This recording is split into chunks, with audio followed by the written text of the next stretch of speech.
Hello, good morning everyone. I am Umesh sir.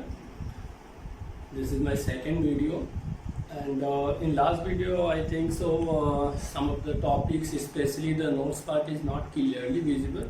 So first of all, I want to just revise the topic which I covered in last video, and today I will try to submit the clear videos of all my notes, first part notes as well as the today's one, so you can copy it clearly. Okay, so in last video we actually start from the topic from electrochemistry. We start with the electrolysis, electrolytes and its types, Faraday's first law.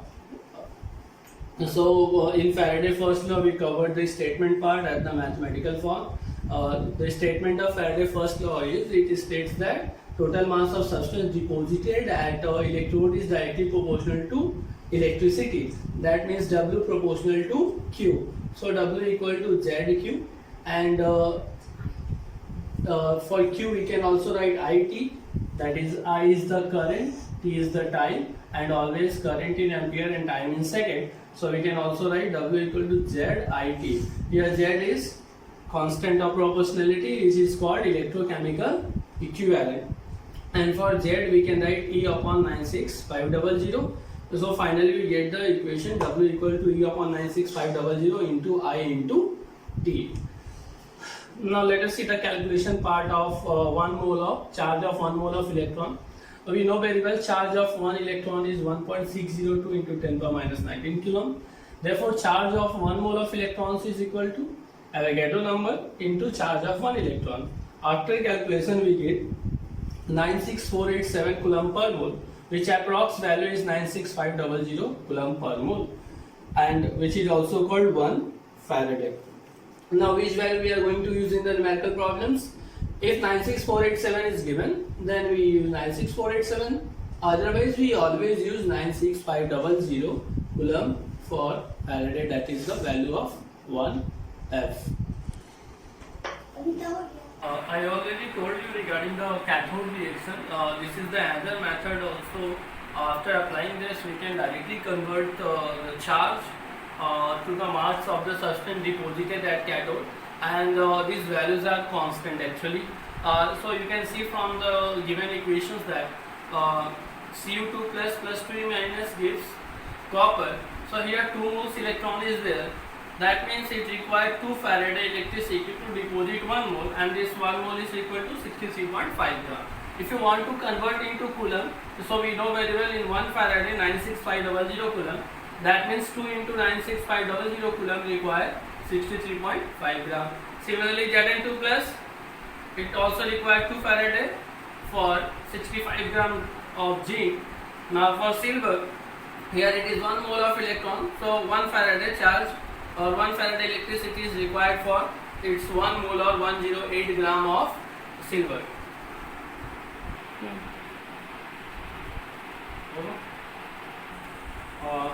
So I already told you that today we start with the topic Faraday. Second, the other topics I just revised all that point which I covered in my last video. So what Faraday second law states: suppose we have two different electrolytic solutions and we pass the same charge or same electricity from them. So according to the statement of Faraday, total mass of substance deposited at electrode is directly proportional to their equivalent mass. So the mathematical expression is W1 upon W2 is equal to E1 upon E2. So this is the statement of Faraday's second law as well as the mathematical expression. So where we applied this second law or this mathematical expression. Suppose in the last question we already discussed about how the mass of substance deposited. So individually we solve the mass of substance by applying the mathematical expression of Faraday first law. But suppose in some cases as well as the second part is also given, that also find the mass of zinc deposited and if the same amount of electricity is passed. So suppose if a 5 ampere current is passing for 60 minutes through copper electrode,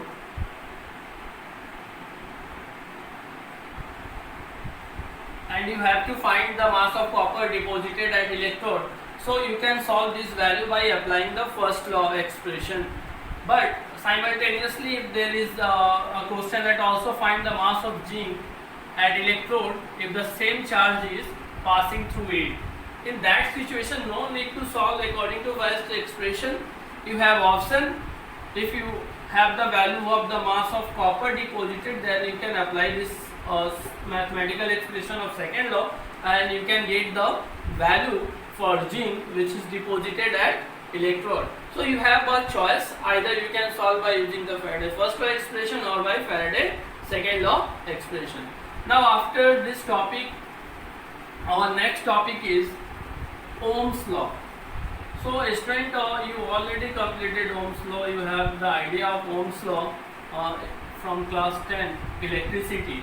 Here that complete statement is not so much required, because here we just want a resistance. But we know very well the potential difference across the conductor is directly proportional to current I, and after removal of proportionality symbol, it is V equal to IR. R is constant, that is called resistance, and its unit is ohm, and we express by using the symbol this one as a ohm. Now the reciprocal of resistance is called conductance, which we by using the symbol G, which is equal to 1 by R, and therefore its unit is ohm inverse, that is also called Siemens. The resistance of a wire is directly proportional to length of a wire or the conductor and inversely proportional to cross sectional area. So we can say that R proportional to L by A. After removing proportionality symbol, it is equal to rho L by A.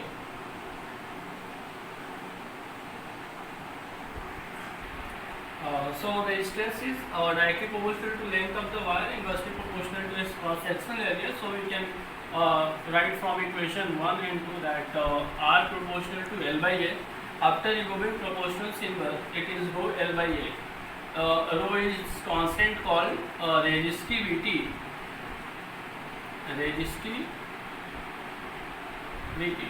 And by arranging, we can write rho equal to R into A by L. So what is the unit of rho from here, or resistivity? For the resistance, it is ohm, it is centimeter square. Here it is centimeter. We can also write like ohm centimeter square upon centimeter. So what we obtained? Ohm centimeter. This is the unit of rho. Now how can we define resistivity? Suppose if the area of cross section of a conductor is 1 centimeter square and the length is 1 centimeter, then we can say that rho equal to R. So resistivity of a wire is equal to its resistance if its area of cross section is 1 centimeter square and length is 1 centimeter. Now our another topic is conductivities, which we express with the symbol K, that is called kappa. It is reciprocal of resistivity, that K equal to 1 by rho. Its unit is ohm inverse, centimeter inverse. So I already told you ohm inverse is, we can also write S, that is the Siemens, centimeter inverse. Now by putting the value of rho, we can write K equal to 1 by R into L by A. See, this L by A is called the cell constant. So for any type of conductors, its value is constant, its ratio is constant. If you want to change the resistance, it may be possible, but we cannot change the length and area of cross section. Now for K, we can write G into L by A, because I already told you the reciprocal of resistance is called conductance. So where we obtained conductivity is equal to conductance into cell constant, and this is the mathematical form for calculation of conductivity. Now why all these terms are actually required? Because our next topic is molar conductivity, and if you calculate molar conductivity, if you see the this is the symbol of molar conductivity. Now let us discuss first what is molar conductivity. Then after writing the mathematical expression, you can see that why this K is required actually. And so what is molar conductivity? It is the conductivity produced by all the ions which is present in 1 mole of electrolyte, and the distance between the electrode is 1 centimeter, and which is kept in a large volume which we express in the form of V, right? And its mathematical expression is lambda m is equal to K into 1000 upon C. C is here concentration, especially it is molarity. Its unit is S centimeter square per mole.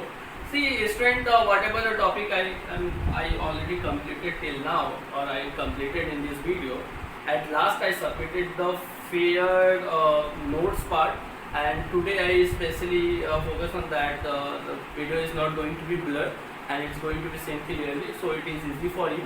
And I cover up the last notes part from my video, and you can copy it from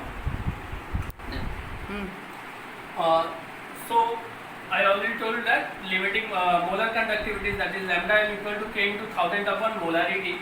So you can see from this mathematical equation, this K is important, that is conductivity, and for many cases K is not given directly.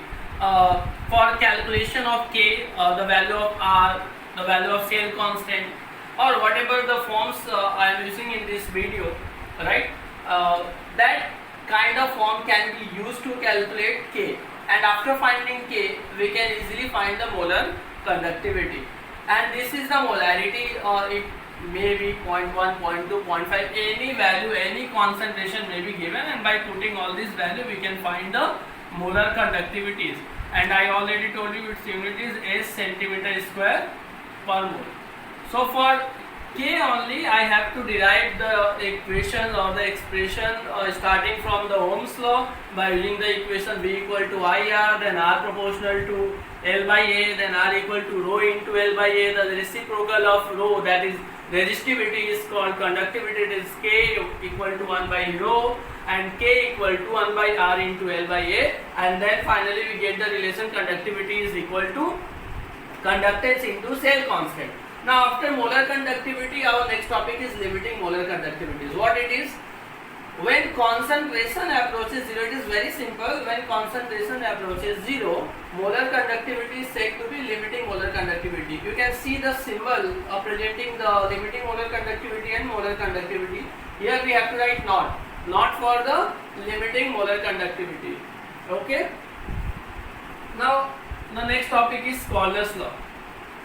See, before Corless law, I want to say that the molar conductivity, whatever the terms we use, actually that molar conductivity is only applicable for the strong electrolyte.